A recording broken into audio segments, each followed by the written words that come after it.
Thank you very much. Nice to meet you and hear you. Welcome.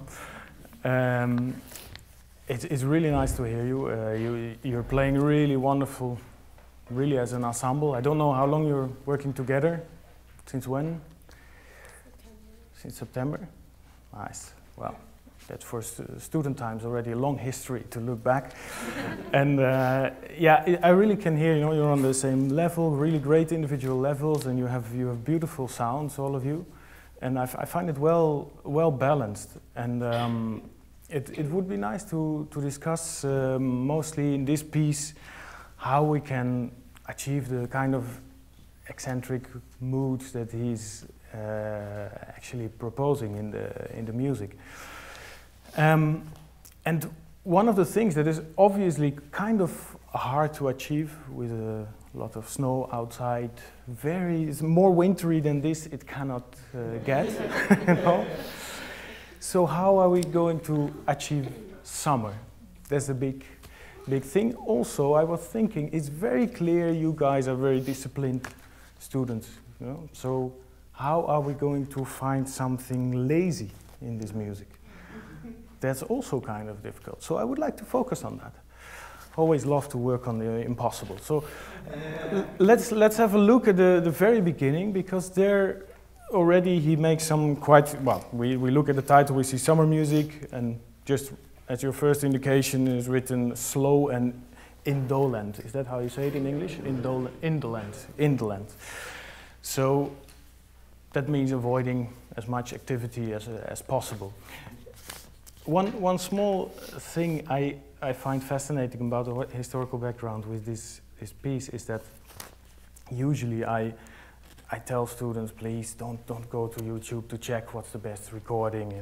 I saw so many times the students coming to me and then ask them what did you take as a reference, and they just picked the piece with the best looking musicians, taking that as a reference recording. And slowly I start seeing that in YouTube there's more and more really interesting recordings coming up. And a few years ago I found a video of a TV broadcast where Barber is actually interviewed by the Philadelphia Woodwind Quintet.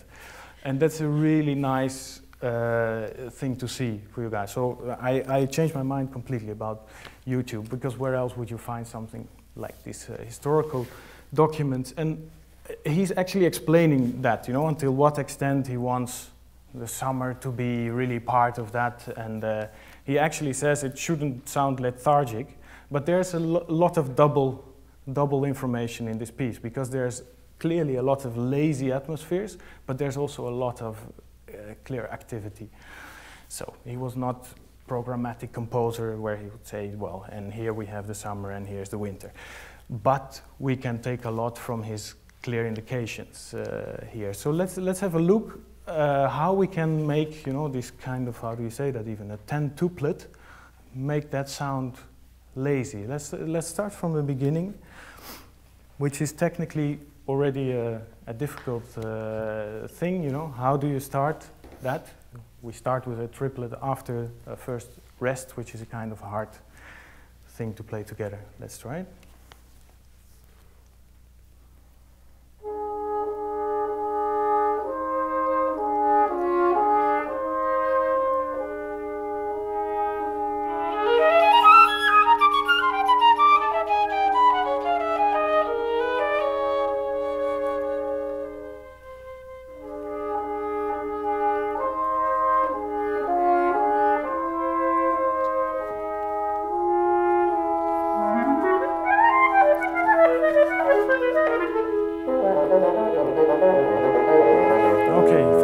Yes, that's very nice. You did that very well. You're sitting next to each other, and it's really a skill to start such things really together, and you did that very well. What is difficult here is to make all these rhythmical figures actually sound laid back enough. No? And in this case, for example, your rhythmical motive wasn't quite connecting. It needs to be connected of course, in timing, but also in dynamic. So could you just please play that with just with the two of you from that thing in figure 1, starting with you.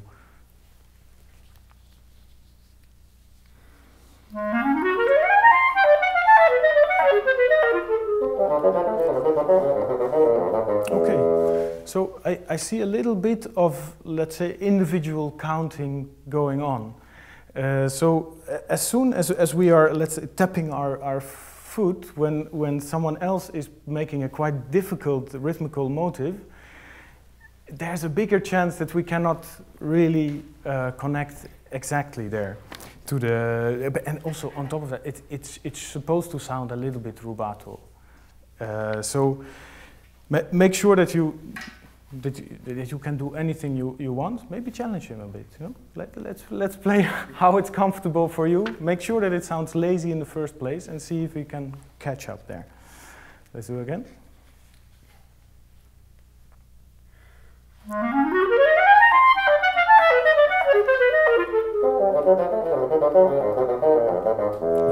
Yes, very nice.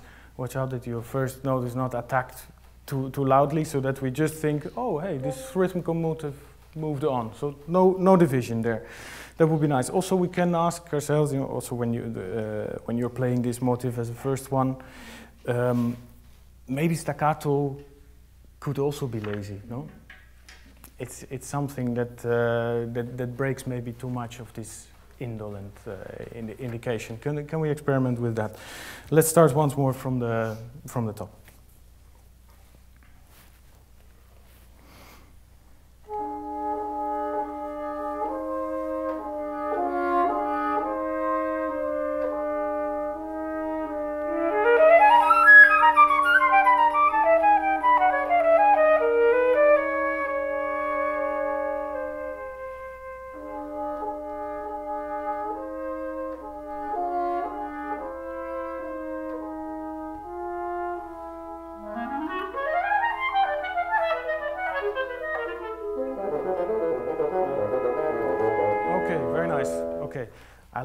I really love to work on very small details, because, and that's not only a technical thing. I think, you know, how we going to achieve a more inactive atmosphere can be by being more accurate, even in this rhythmical motive.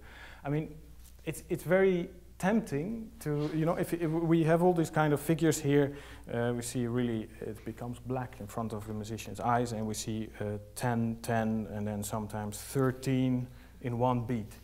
And what is the easiest for us, and what we actually should do as a first thing, is to actually really experience how many notes that is in one beat. So a first thing we used to do is like, if we see a quintuplet, we make 3 plus 2, no? That's also nearly suggested by the composer, because he does ta-da-da-ta-ta, he writes.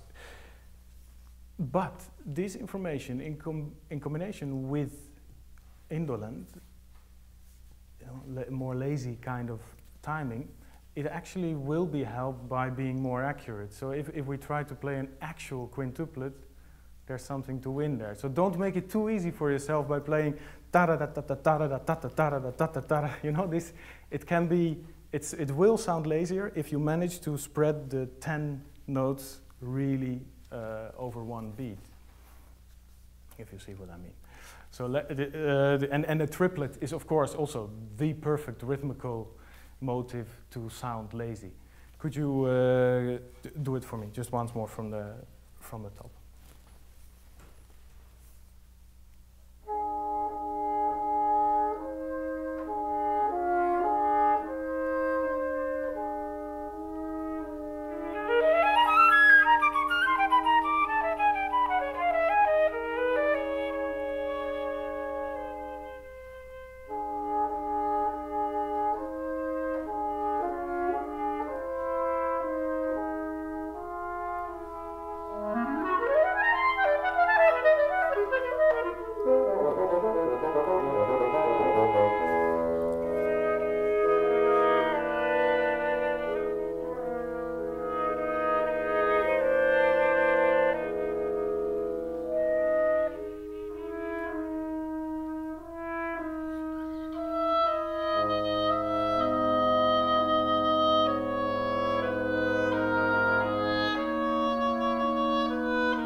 Nice, okay, very nice. You are introducing now really new information, no? And I think what would be nice is to look for a little bit more wide atmosphere in this fragment that I just referred to on Barber being interviewed. He mentions that you know, it's maybe not that literal summer music in the like everything has to be summer, but he emphasizes that, well, it's actually more outdoor music. And he sort of insecurely asked one of the musicians, like, would it work outdoors? Would it work? And I think it's more the image of being outdoors that should inspire you there. You know, it's more of a, yeah. I always make this secret division in my mind between landscape kind of music and more city music.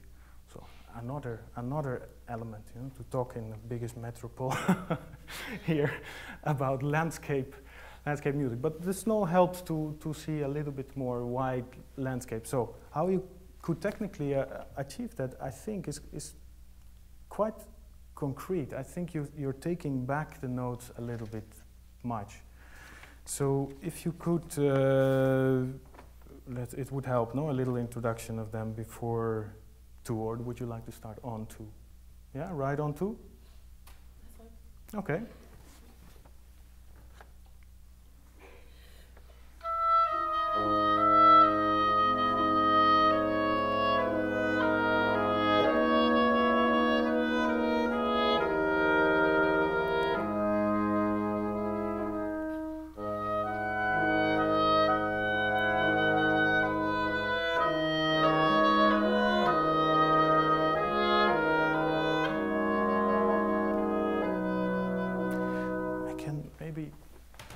Unpacked my bassoon anyway, so sometimes I talk too much, and I should just try to demonstrate what I mean.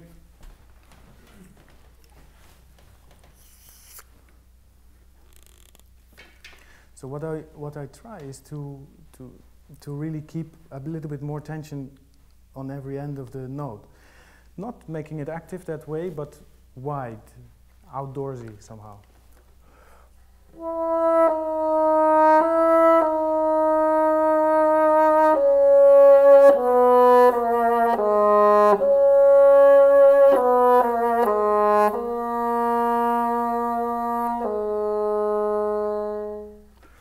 You see that I'm trying to create a sensation of really wind going until the end of the notes.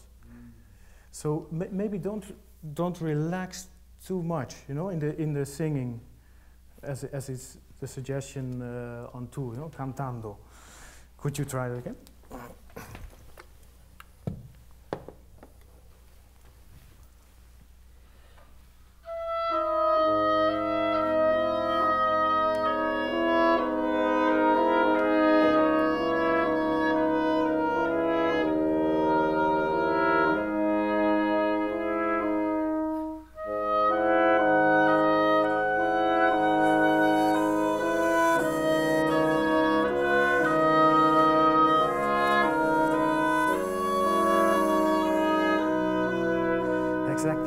Sorry for blowing wind in your neck, but that's the kind of sensation that I want you to have, you know, like feel really that you are actually dragging the whole ensemble with you by giving that impulse of air. That was really nice. Thank you.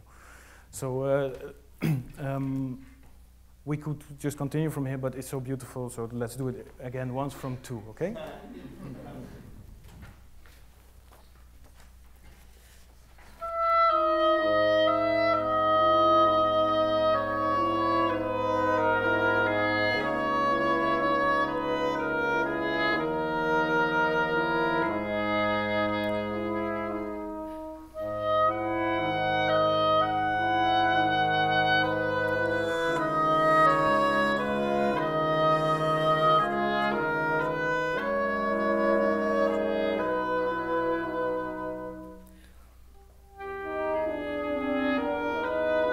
Let's do that again.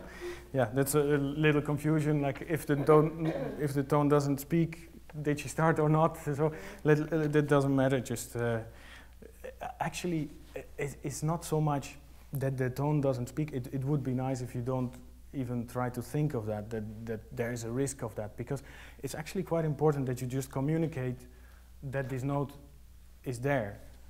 I'm suddenly thinking of an oboist friend of mine that played this famous Mozart oboe quartet, and the very last note is very high, no?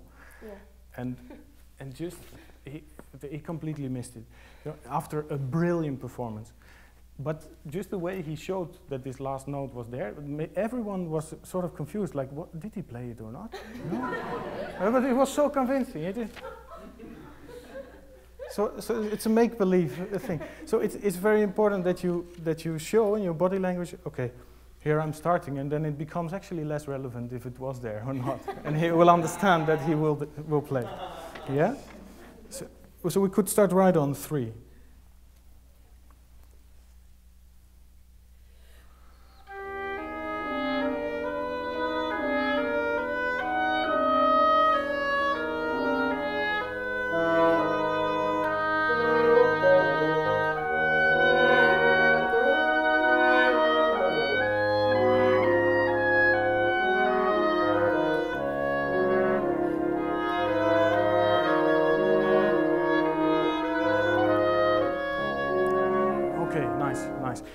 Also, here, sorry, how do I say your name?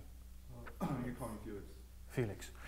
Felix. I would like to ask you to here really carry the responsibility for this, the ultimate laziness that we are looking for. I'm looking for. In the low notes, of course, we have the technicality of the bassoon that is not very friendly when we want to play really soft in the low register, and more than often. We play too loud, not because the sound is too loud. The bassoon is a very sweet sounding instrument, you know. So the basic sound is not so loud, but if the attack goes wrong, we get all the attention, you know. We get doo, and there's a little moment of actually being louder than the whole rest of the note, or the rest of the ensemble, or orchestra. Very often, in my case, I got so many comments from conductors, you know, bassoon too loud, and then I realized I needed so many years. Before I realized they're just talking about the attack of the note. So I would like to make you a little bit more comfortable with the attack, and I don't think it's really a shame to play a little bit more generous dynamic anyway here. Could you start on 3?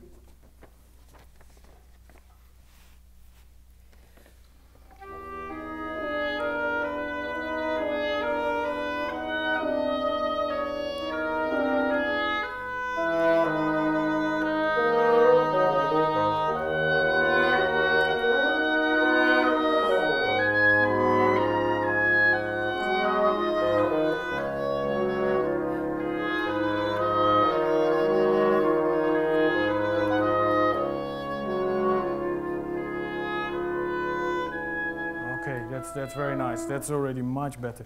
I just want to suggest 3 before 4. No, don't really attack it. Maybe if you're practicing at home, try to do it completely without tongue and slur everything, because we rely too much on the tongue, and that sounds maybe a bit now like a very particular bassoon masterclass, but actually this counts so much for winds in general that. We start to think very often when we want to control something really particular.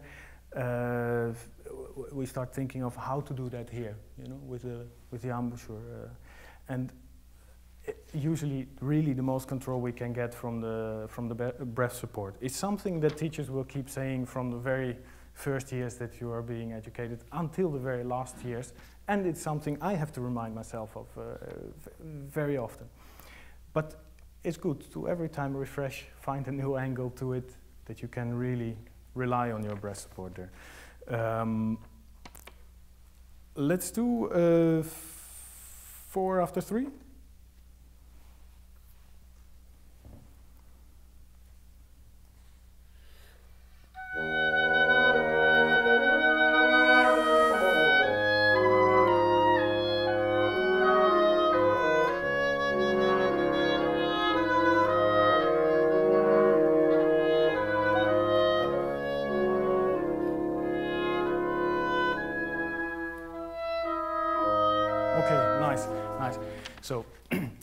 one general thing also, Barber said immediately after he heard this Philadelphia quintet playing it, one of the first things he mentioned is, wow, you kept the tempo so wonderfully.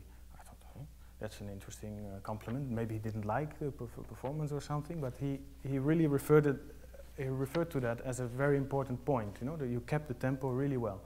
At the same time, we see in the score that he likes to slow down nearly all the phrases that he writes. So we also have to do something with that. So the more convincing we keep the tempo when he doesn't write anything, I think also the more we should really literally interpret things like the rallentando molto. It is very tricky, just like the very beginning that you performed so well, you know, because that's really not easy. And also here on 4, it's kind of, it's easier if you don't do a rallentando molto, but just a little bit back, and we go again. Then it maybe becomes a little bit too normal. So could you start from the same place, 4th after 3, and take a little bit more risk?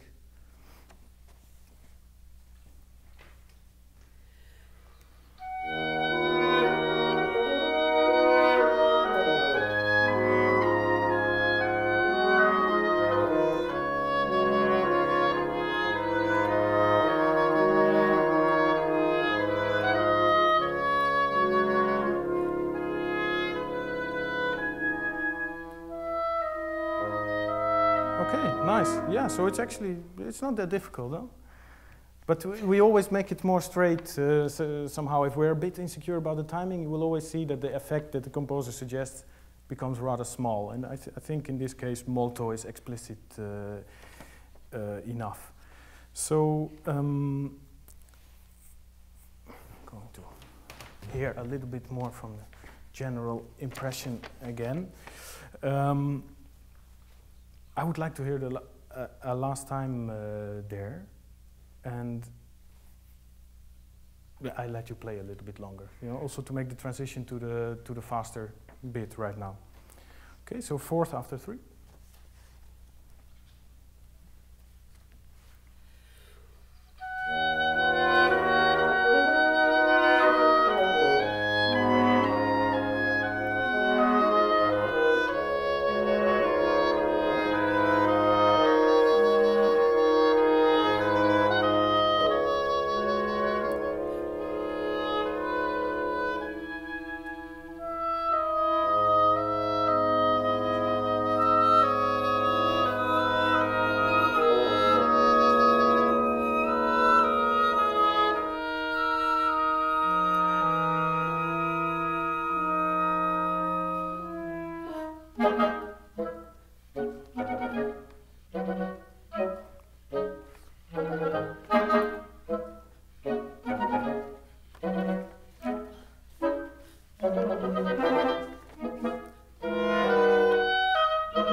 I think this part is sometimes a little bit mysterious to me. I don't know how it sounds to you, but it tends to be easily a bit scholarish, no? Tut, tut, tut, tut, tut, tut, tut.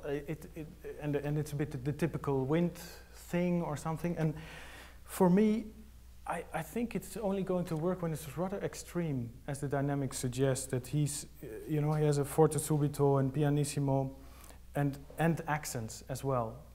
So that counts also. I warn you already that I will pick on that in 7, when you see the lively still faster. These accents, I think they can be larger also. Within the context, I think. I don't think they have to jump out of the soft dynamic that he suggests. But take it quite literal, all these dynamic, and see if we can make it a little bit more exciting. Is that possible for you to start on 5?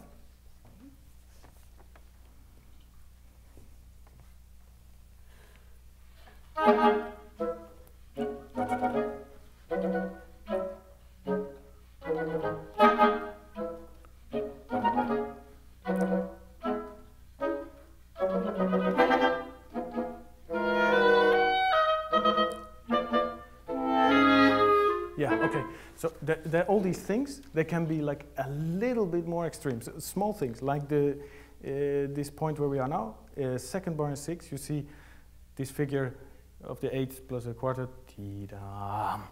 I think if you push that just a little further, you get this contrast in the dynamic better. Also, when he writes the carets on the small notes, I think they should be equal, like 2 before 6. You have this subito forte, pam pam, you know. So don't diminish immediately on the second note. It's these small things that are going to make it a little bit more active and exciting, I think, here. One more.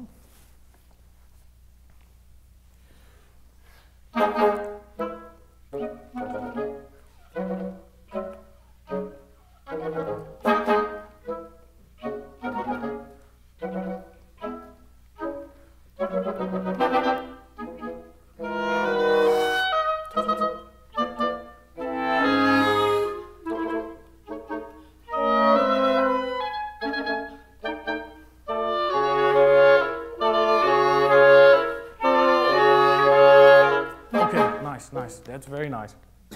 I like the atmosphere much better of this. It's very, actually the funny thing is that this also sounds more accurate now. And that's interesting because I'm asking you something that is actually more difficult to achieve. When you see the poco rallentando here between 6 and 7, these dashes, they are too short for me. You see a comma and also a dash on the note, but I don't feel that you're actually going somewhere 3 before 7. So make that even larger, you know, that finally you have a bar where you can actually sort of keep playing lyrical. Could you start on, is 6 possible for you? It's a bit funny, but let's try.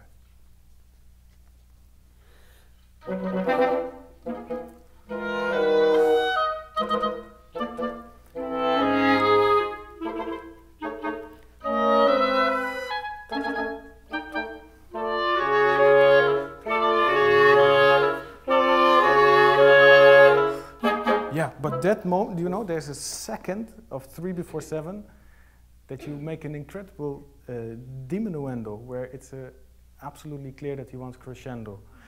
Maybe you're prioritizing a breath just before you're doing ta-ta or something. But it's these milliseconds that really drags you along as a listener also, like, whoa, where they're going, you know, that's really, it makes you really think what's going to happen next. And this millisecond that you relaxed makes us also relax somehow. In this case, not good.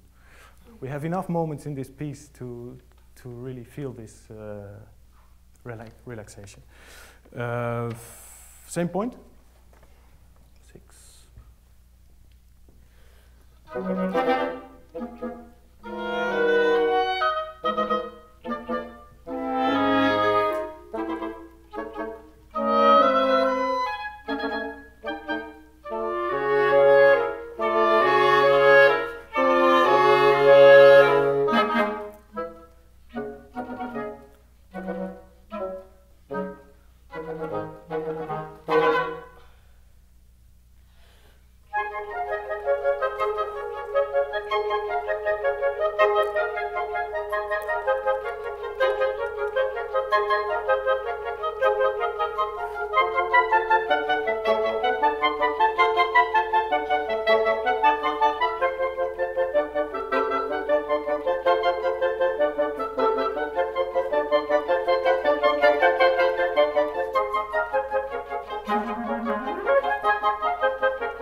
Yes, very well done. Again, this is one of the few passages in the piece that also a bit dangerous to sound too academical, so ta ta ta ta ta ta ta, and too wind-like. So let's try again also to apply really the dynamic that he's suggesting, and leggero, because with the wind, when we play staccato, it's very, it easily becomes a bit militant. Ta, ta, ta, ta, ta, ta, ta, ta, ta. I think you know, let's really explore the lowest point in a dynamic. You know very clearly where that is, no? But, or maybe if you don't know, let's find out on the spot. You know, that moment where it doesn't really speak anymore. When really a bit more risk would be nice there. So let's start on 7 and really make sure that 4. What is that? 4 or 5 before 8, you see this pianissimo. That we really dare to step really one dynamic down. I think it will make it more exciting.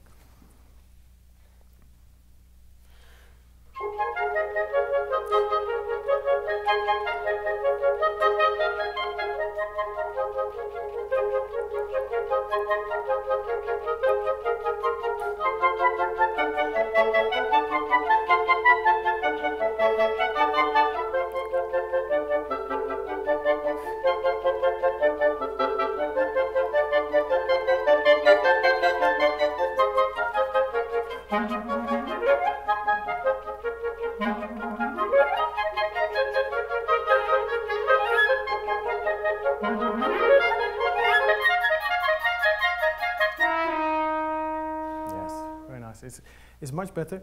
I would suggest to listen a little bit more to French horn in this passage, because you know all of you are jumping around in these staccati, and that causes a little bit of inaccuracy in rhythms.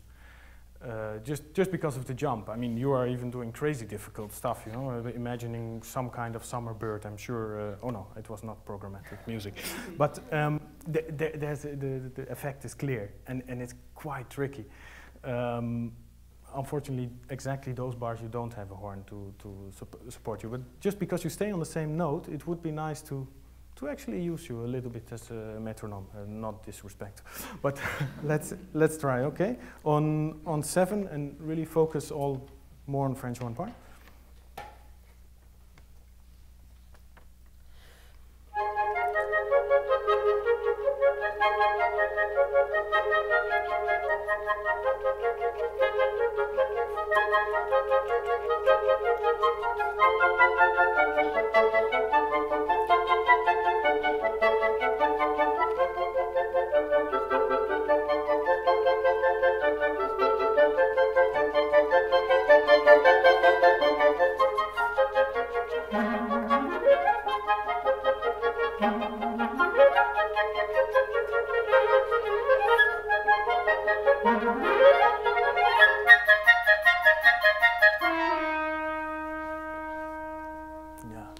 That's much better. I really think it fits together now. Watch out in your 10, how do you say that? 10 tuplet or something? 10 tuplet, is that they are not too quick. They are sometimes, or quite consistently actually, ahead of the rest. So don't panic, you know. It's no Angry Bird. So let's go on 1 before 11.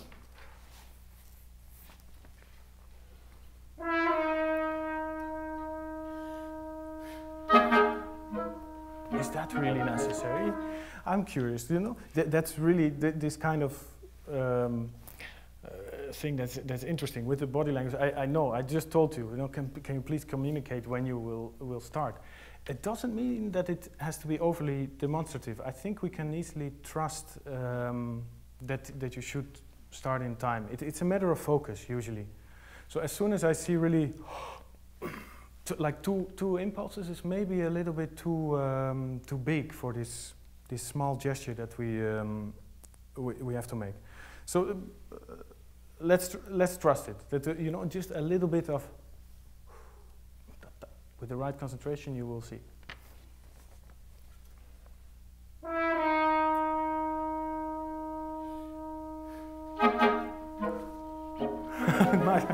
I think what is interesting, you know, we have to do ta-ta, you know, out of nothing, basically. So I can totally understand also why the impulses happen. But in fact, I think very often, actually, this last-minute impulse that you sort of, I think you didn't even want to do it, but it just happened, no? And I think that last-minute impulse is usually actually already enough. Could we try? We start right on it. You do ta-ta, just that. So actually, that's just an eighth note that he was doing. It's just an experiment. I don't want to break your appointments, you know, about you doing the quarter and then you the eighth note. I just want to see if it is actually sufficient when you just do. Yeah, let's see if they can follow. I think that's not exactly an eighth note. Make it really accurate. That's it. Just to see, you know, this is a minimal effort, and it's enough with the right concentration. So don't be misled by unconcentrated rehearsals where you are thinking about that you have to go grocery shopping still and whatever. You know, it's a totally different atmosphere. Very often it shouldn't be, but then the concert. And so in the concerts, I'm always really fascinated with how little that actually needs to be. It's very often just a sort of, yeah, a culture, I would nearly say, you know, of moving really a lot or making it really minimal. If you see old recordings of Berlin Philharmonic, you see them sometimes moving like an ocean, all together, and you think, wow, that must be really together because they're all moving together.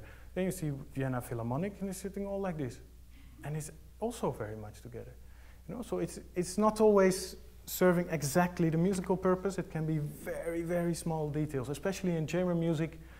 Sometimes one eyebrow hair is enough to start.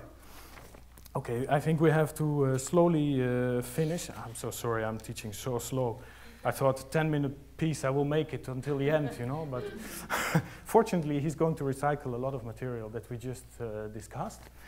And it might be nice, yeah, no, let's just finish this passage as a very last thing.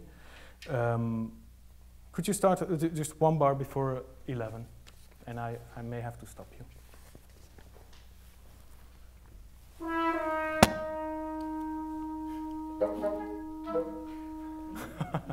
You see, much better. Not everything will work immediately.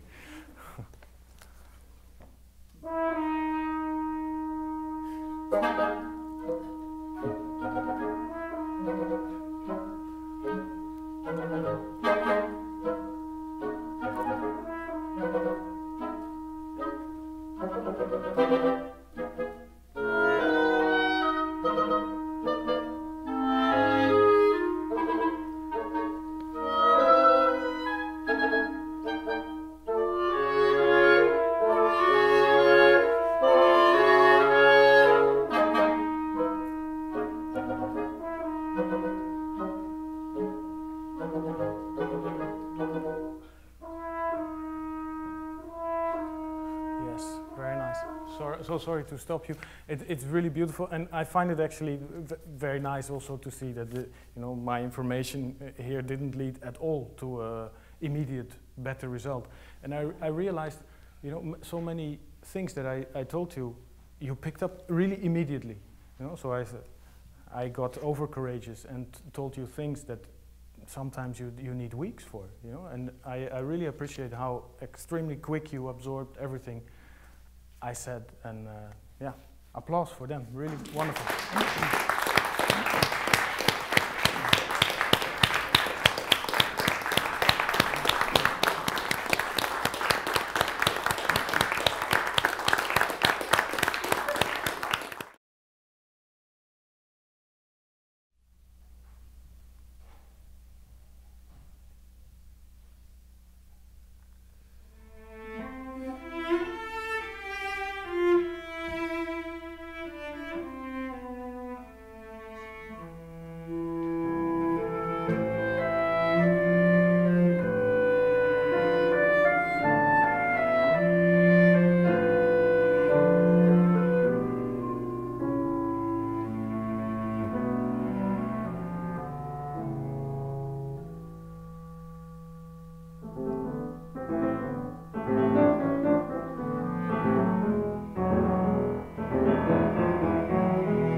Bravo, very, very beautiful. Sorry, were you planning to play the whole piece for us?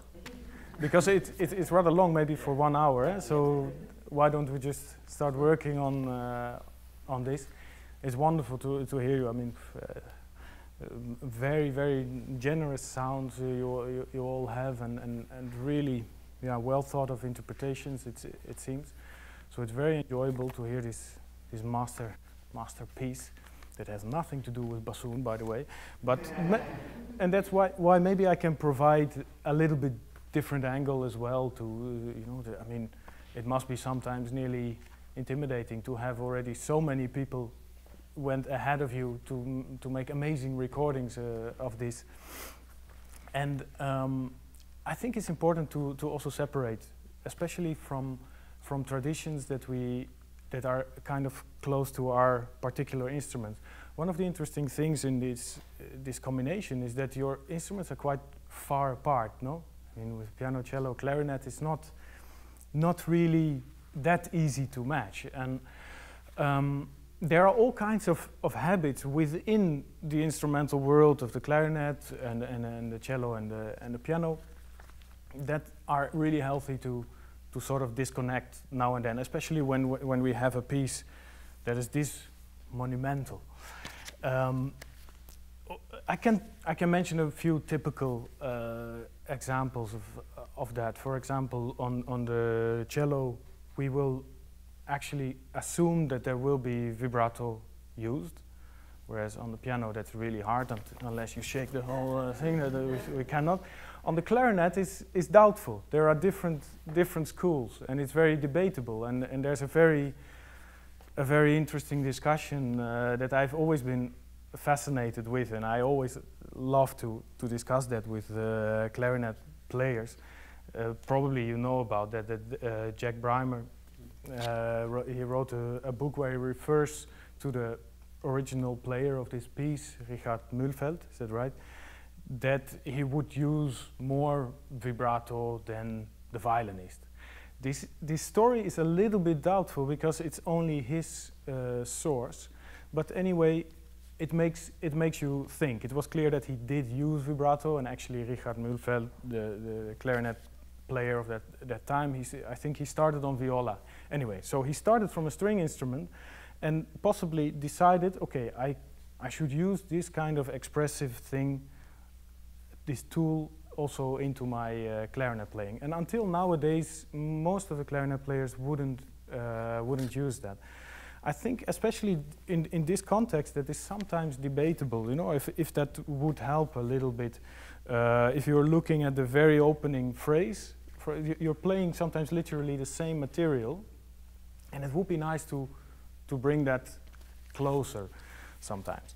Of course, this is also not a dogma or rigid thing, but something that would be nice to explore. And maybe I'm asking the impossible. I don't know. What is your thought about vibrato? Yeah, it's not impossible. Did you practice it sometimes? Not really. Maybe I should start. Yeah, I would be happy to do the experiment. You know, and let's see until what extent. You know, this is not something we'll fix in 1 hour, of course, but it will be nice to see how we can get closer sometimes. Let's start with that first before I say more about yes, please. We take it really easy. Let's just do the first what is it, 12 bars or so, and see what we can do.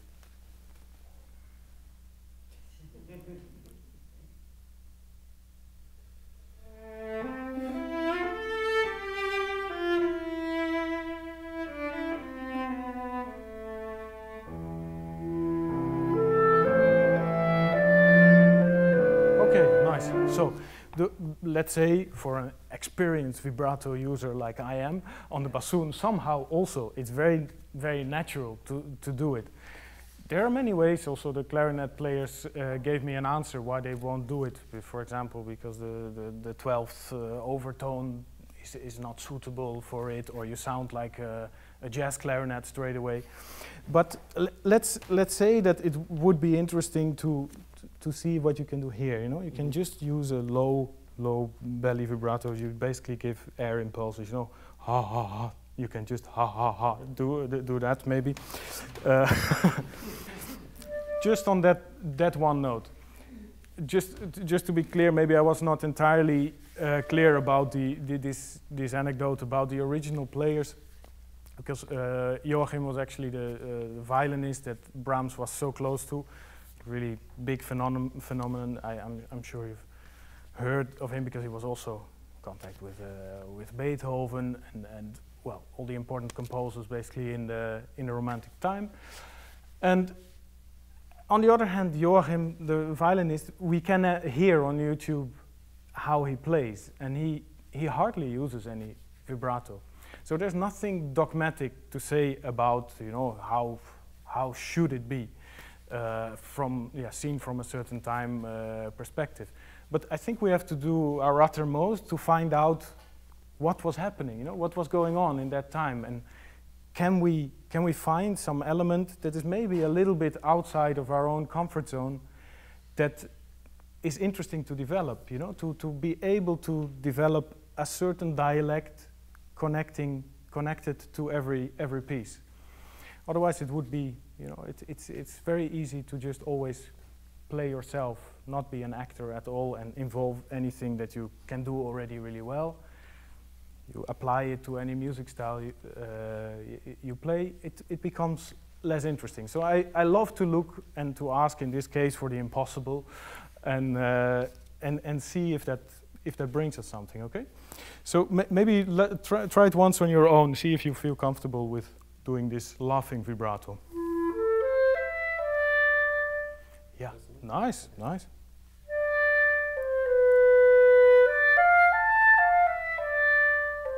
Yeah, so especially the long notes, maybe you can use your whole body, you know, to do pom pee. Yeah.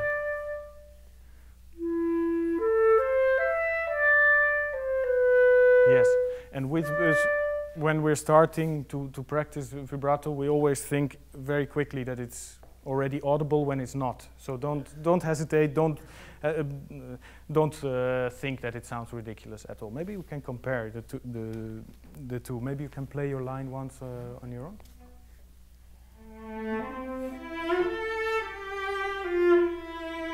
Yeah. Do you also see that you know, with the movement of the hand looks rather large, but you don't all the time think, oh my God, that's vibrating continuously or something.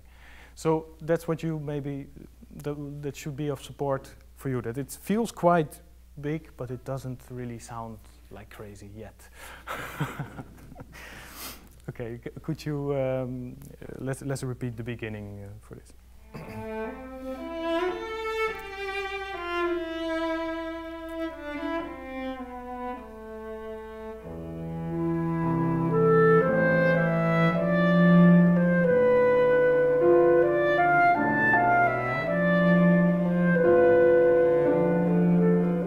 Yeah, nice.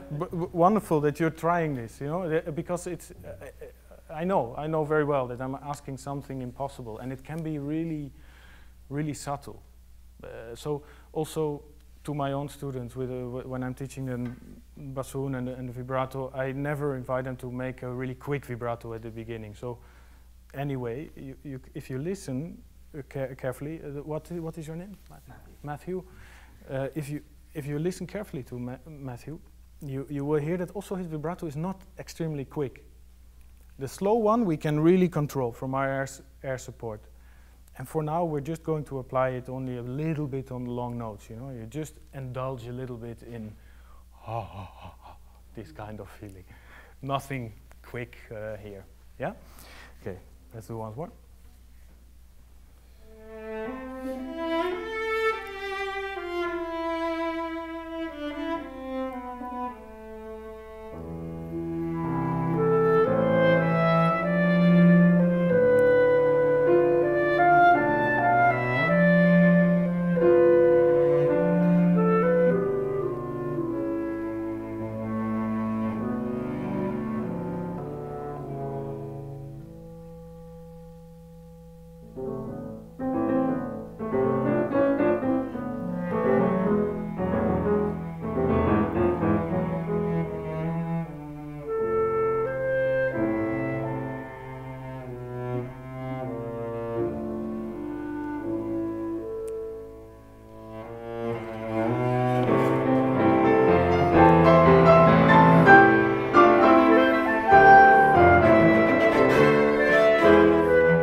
to stop you, but I love this, what you just did, you know, there was a sudden energy, and I'm so sorry to stop you actually, because it was as if you thought, now finally we go, you know, and then I'm there to say that was really nice, my God.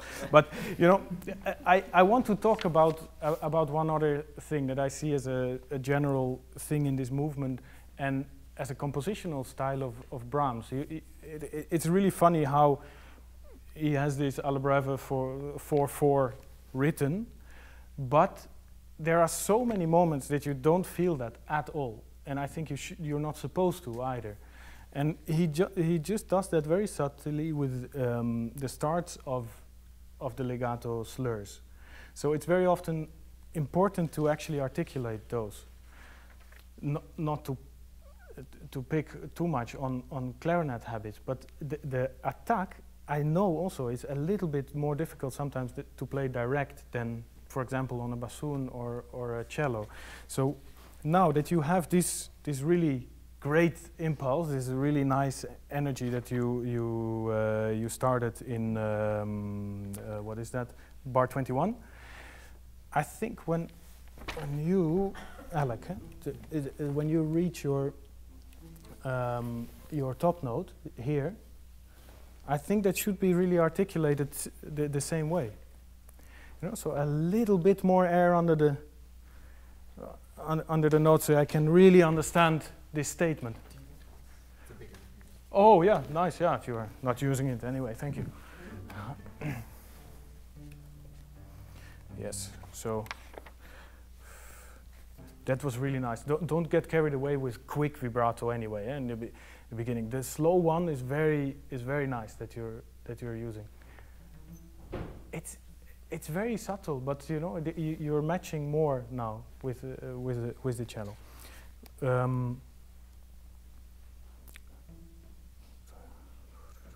Could you start like 18?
That's a typical example. You know, in 58, that you articulate that third beat will make it much more expressive. You know, much more of a statement that it is here. I didn't say much about your playing yet. I want to be fair to everyone, you know. And yeah, I talked a little bit about trying at least to put everything a little bit in a historical perspective. As far as we can, you know, it's only guessing, but just the guessing makes it really a search on its own, and you do some effort that will make this whole interpretation really a more unique thing. I think in that sense, when I'm talking about more clarity in the articulation, that it might help also if you are, you know, if we're looking at there 22. It might be interesting to use a little bit less pedal to make those articulations come out a little bit clearer. I think in that sense it was also interesting, no? That Brahms had this always this struggle with the two schools, where he would sort of he was forced in the position to oppose against Liszt, and actually he admired Wagner, but there were sort of two schools, and he was the more pure kind of composer, whereas maybe Liszt would like to, you know, they generally have more pedal and indulge a little bit more. I think here this is a good example of really playing that slightly drier, and see how expressive we can be with articulation. Could you start on the same place?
That's very nice.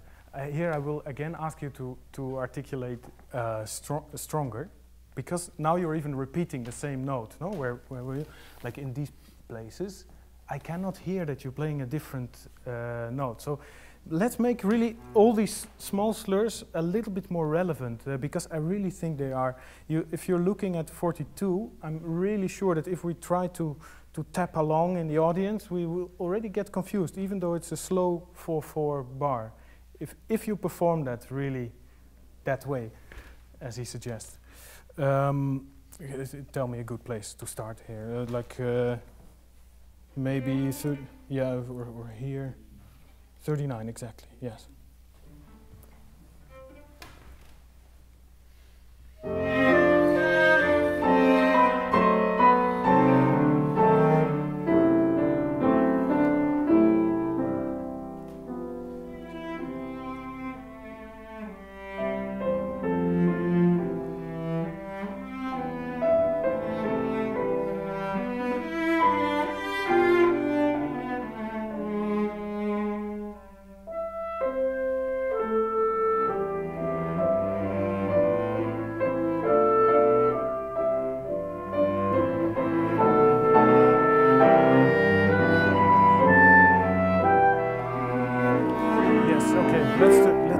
Once again on 58 with really clear articulation, okay?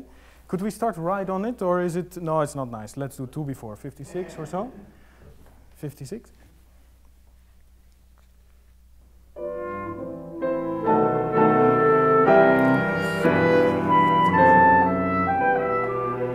Yes, take the risk.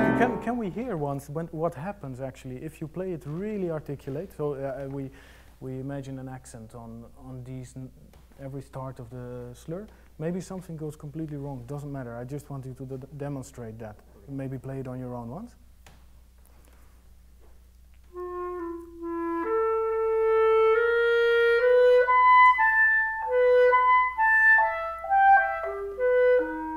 Yeah, now much louder, the whole thing.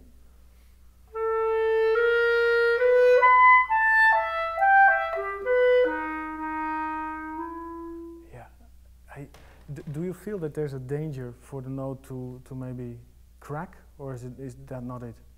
Maybe. I'm trying to hand you an excuse to not articulate. I think you can. I think you can. You know, use much more air under it. You know, it's not only that I'm asking you, please, you know, put the tongue to do da da da da, but really articulate with your whole body. Could we start once more on 56?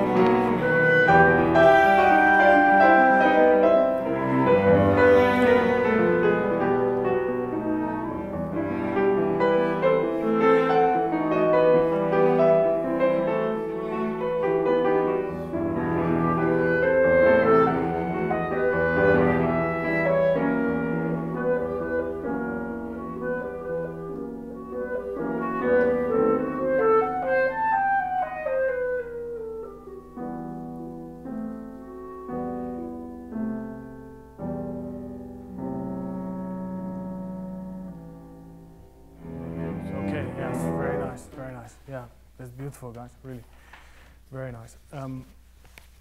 I think there's a certain liveliness that we have to still find. Mostly, a kind of a very maybe a bit more unrest in your playing would be nice. I'm thinking of the the clarinet player that he wrote it for was really important actually, because Brahms thought he had written enough. He was happy. He went on holidays and he thought, let's take a next holidays. He was already thinking about where to go next. And then he was attended on this amazing clarinet player, Mühlfeld, that played the Weber, and he heard it, and the inspiration came back again. So he wrote this fantastic work, and although it was often criticized, he was very happy himself about it. And he talked to his clarinet friend, as that's at least what I heard, as his nightingale.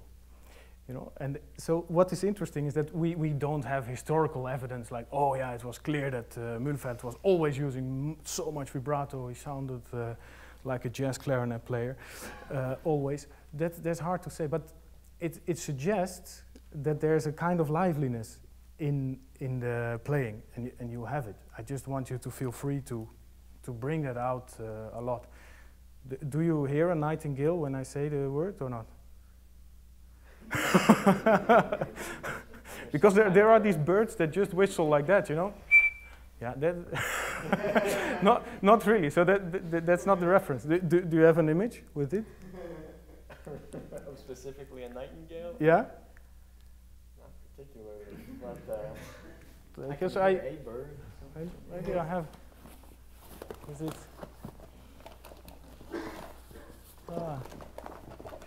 I don't have it. Well, maybe look it up. It's very. I'm not a great whistler, but if you listen to nightingales, there's always a lot of liveliness. They have a lot of. They have a huge range of singing, and Brahms had really something specific with the nightingale. He identified with it. He refers to it in many letters, and he wrote songs about them. So to call his friend the nightingale is quite something, So this kind of liveliness that the bird has as a natural thing is something that should be an inspiration for you to look, for as much liveliness as you can find.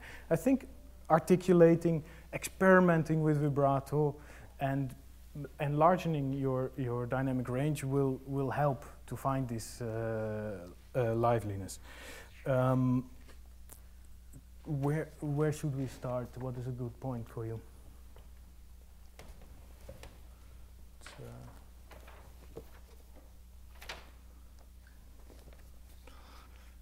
We have a rest point anyway. We have time enough to look for this. I would suggest anyway 56 again.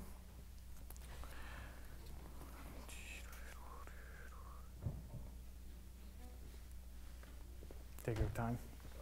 Sorry. Don't worry, don't worry.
Say something about this also. When it comes to performance practice, what I found interesting is that this Joachim, the violin playing friend of Brahms, he was very purist about actually not using so much vibrato, which was already interesting for a violinist also in that time. And but what is interesting on the other hand is that he uses a lot of portamento, kind of glissando things to really make his point. And of course, I mean that would maybe really going too much in the direction of jazz clarinet or klezmer even. But if I'm hearing this, you know, how you're playing the 79, it would be so nice to make that slur more intense. You know, nearly imagining a glissando for these notes, to make it more expressive and more sad somehow. Many people refer again to most of the Brahms repertoire as some kind of autumny style, and I agree with it. I will never forget also my friend that I once told, you know, when I was playing first time Brahms' 4th Symphony, I said, "Wow, this is fantastic music! It's the best thing I ever heard." And my friend said, "I don't like it so much. It always all the music of Brahms reminds me of this really dark oak closet." I thought, yeah, that doesn't sound too positive, but actually maybe I can see the point, you know. A bit of melancholy, dark oak. It's always quite saturated sound that you're actually really achieving very well, I think. Really compliments for that. I think here you can indulge a bit more in really slurring those notes more intense, this sadness. Do you mind starting once more on that same spot?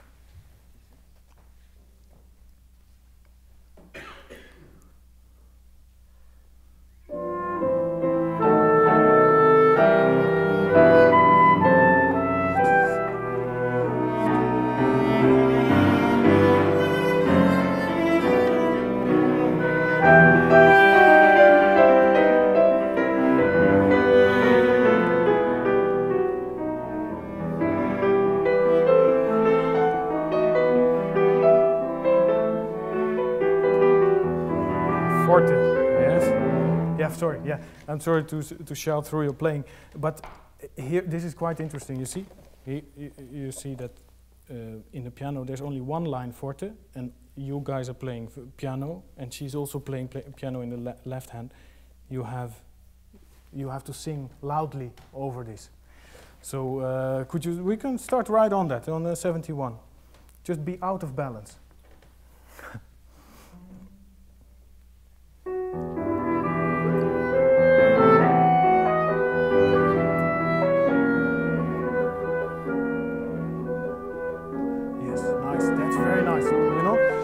What is another way to keep that tension and to be a little bit more prominent than maybe feels natural is again maybe this vibrato you can use. You know, you can do you know, as an exercise. Let's try once as an exercise. You just play 8 notes with your breath support without interrupting the note. That's the first step in vibrato. Same place, 71.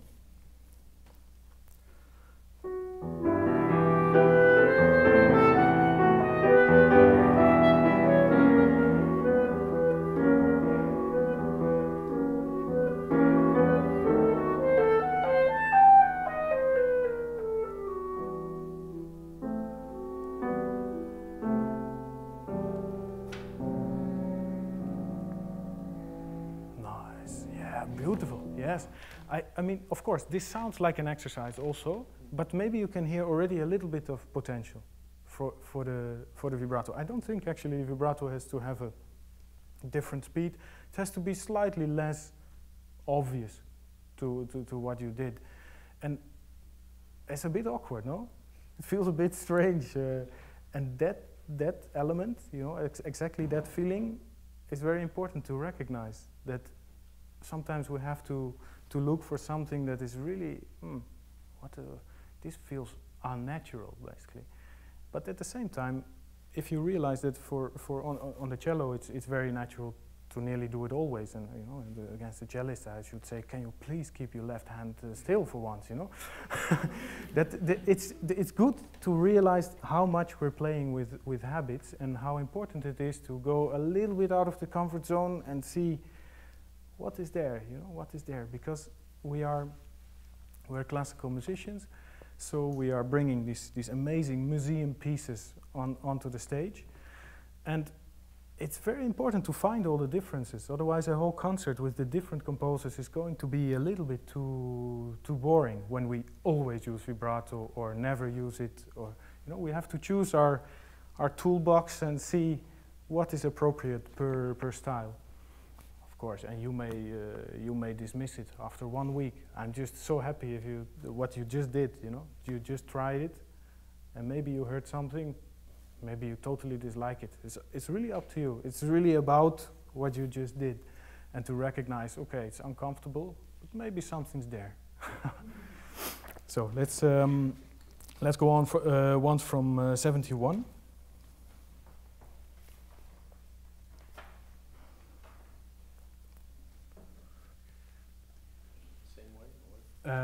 Yeah, maybe just play it the same way, a little bit less obvious. Just a little, 80% of what you did.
Just for fun once, you're playing this fantastic, so I can just play around, even with the audience. Can you play that last thing in 1997? It's a very nice example of how he loves to shift the rhythms. So I'm sure that any of you that played music will listen to this as a 4/4 bar. Maybe you can just demonstrate how it sounds. 97 with upbeat. 1, 2, 3, 4. 1, 2, 3. 1, 2, 3. That's how we hear it, no? What I'm showing. I will show you now what is written.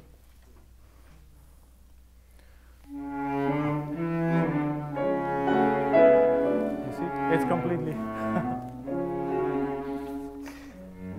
He does that all the time, and very often also like 2 against 3. So he loves these kind of polyrhythmical things, and that makes it also sound less square. So my friend, in the one hand, was maybe right with this huge closet.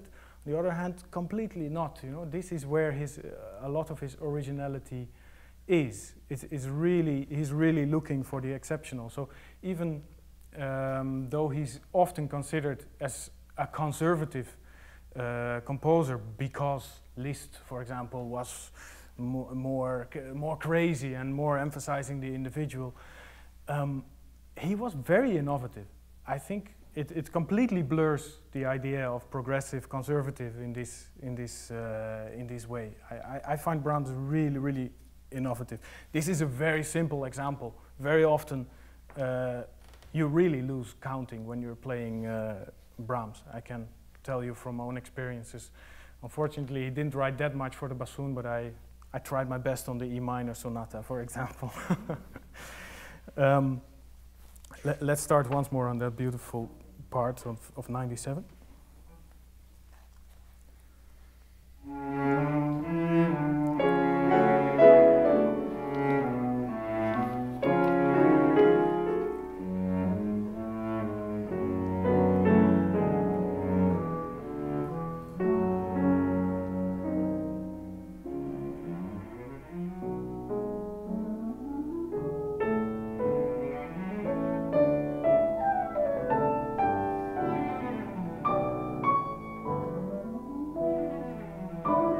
nice, very nice. Could we, I find that you're playing that really nice, you know, like the autumn leaves dropping down or something. It's very nice. Could you match a little bit more with this? Take the risk that maybe the chords are not all speaking.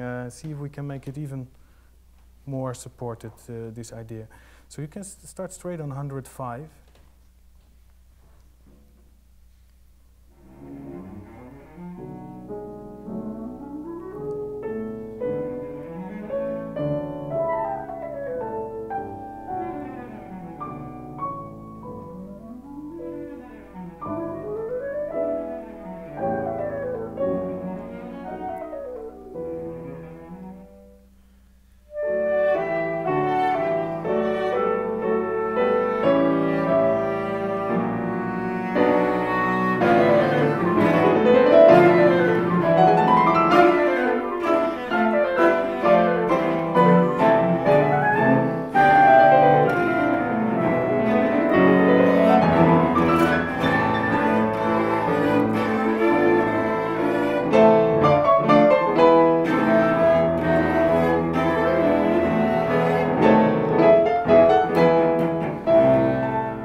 That here with the espressivo he may have meant also a little bit of vibrato.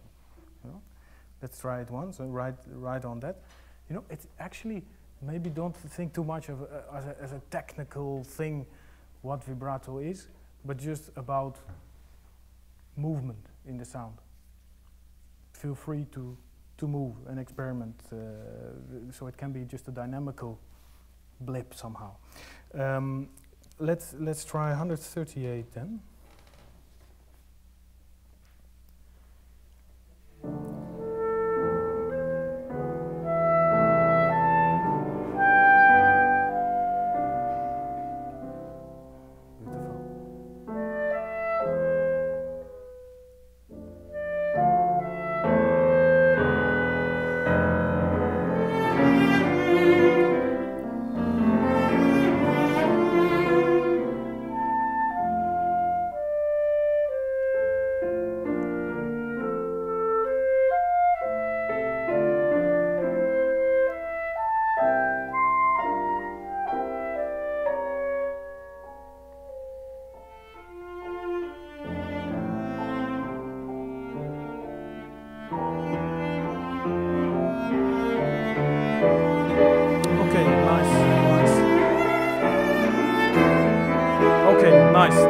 This is the moment where he lets those rhythms clash more, if you bring them out.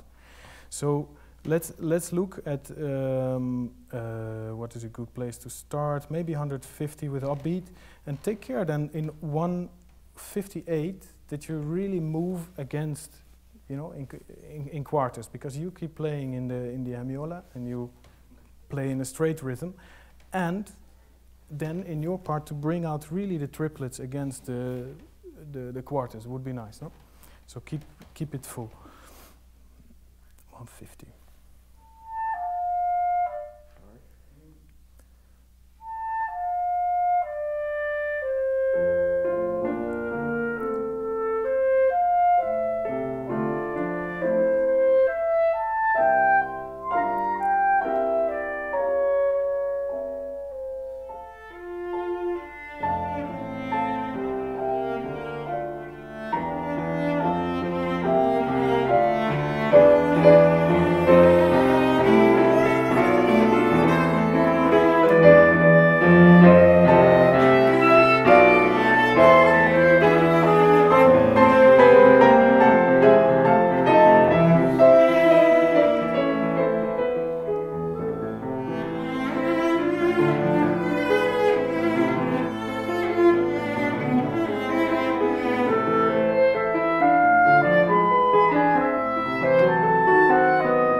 that more similar.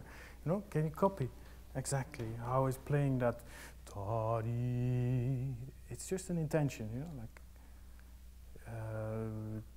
what is that? 2 bars before that double line with your upbeat.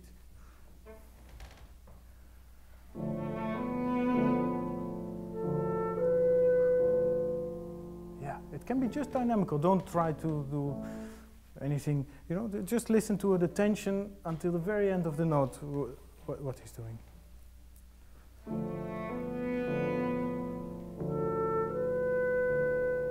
Nice, yeah.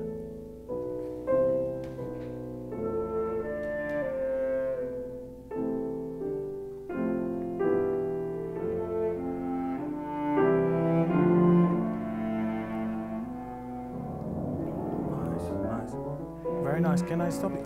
I think you have the ability to play even more mysterious and soft there. It would be wonderful. Can we start on the same place? So 212 and go until the limit of what you can.